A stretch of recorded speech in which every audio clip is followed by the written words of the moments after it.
তোমাদের গতকাল যে বলেছিলাম 4টা ইংরেজি বাক্য শিখে আসতে শিখেছ? No sir. কেন কেন শিখোনি? Now I am busy sir. যতই ব্যস্ত থাকো তোমাকে বলতেই হবে। Don't disturb me sir. কি কি এত বড় সাহস তোর? You shut up. বেয়াদব ছেলে, তোকে আমি পড়াবো না। কেন স্যার? আমি তো 4টা ইংরেজি বাক্য শিখে এসেছি এবং বলতে পেরেছি।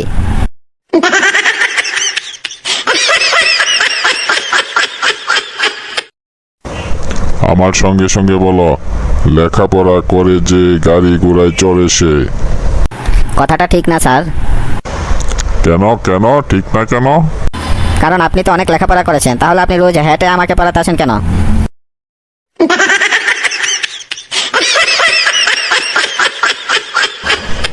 শোনো, তোমাদের একটা ভালো পরামর্শ দিই। সামনে তো তোমাদের পরীক্ষায় কখনো নকল করো না। নকল করতে করতে পরে অভ্যাস হয়ে যাবে।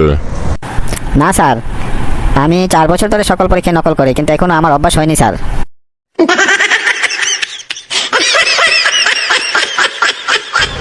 বলতো বল্টু, খুশি আর আনন্দ এই দুটি শব্দের মধ্যে পার্থক্য কি? স্যার, খুশি হলো স্ত্রীলিঙ্গ আর আনন্দ হলো পুল্লিঙ্গ। কিভাবে বললি, বুঝিয়ে বল। স্যার, খুশি তো সবসময় মেয়েদের নাম হয়, তাই খুশি হচ্ছে স্ত্রীলিঙ্গ, আর আনন্দ তো সবসময় ছেলেদের নাম হয়, সেজন্য আনন্দ হলো পুল্লিঙ্গ।